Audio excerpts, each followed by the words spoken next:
देवाच्या दारातून परतणारी मुलगी ही सुरक्षित नाही तर सुरक्षित कोण?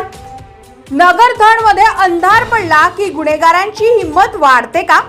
आईवडिलांनी आता आपल्या लेकरांना घराबाहेर पाठवावं की नाही? नागपूर जिल्ह्यातील रामटेक तालुक्यातील नगरधन शांत गाव, पण 15 फरवरी 2026 ची ती सायंकाळ या गावासाठी काळ रात्र ठरली आहे. सायंकाळचे साधारण 8 वाजले होते. कोटेश्वर मंदिरात दर्शन आटपून एक अल्पवयीन मुलगी प्रसाद हातात घेऊन घरी निघाली होती. रस्त्यावर विरळ वर्दळ, काही ठिकाणी मंद दिवे, काही ठिकाणी पूर्ण काळोख आणि त्या अंधारात दबा धरून बसलेला आरोपी रणजित उर्फ पप्प्या ओमकार डोकरी मारे, राहणार नगरधन. अचानक त्याने मुलीचा हात पकडला.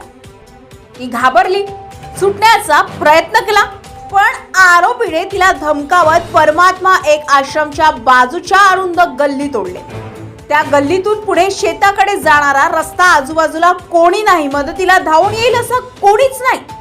तिला जबरदस्ती शेतात नेण्यात आला आणि तिच्यावर अत्याचार केल्याचा गंभीर आरोप आहे.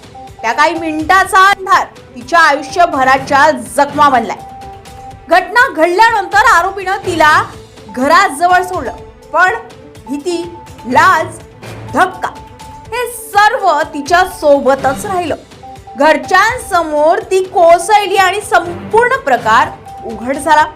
तक्रार दाखल होताच रामटेक पोलीस स्टेशनने तात्काळ कारवाई करत आरोपीला ताब्यात घेतलं. या प्रकरणी भारतीय न्याय संहिता कलम 64, 64(1), 2, 137(2) तसेच पोस्को कायदा कलम 4 आणि 6 अंतर्गत गुन्हा नोंदवण्यात आलाय. नगरधन मध्ये संतापाची लाट उसळली आहे. नागरिक एकमुखाने म्हणत आहे, दोषींना कठोरात कठोर शिक्षा झालीच पाहिजे. ही घटना फक्त एका मुलीची नाही, हा प्रत्येक घराचा प्रश्न आहे.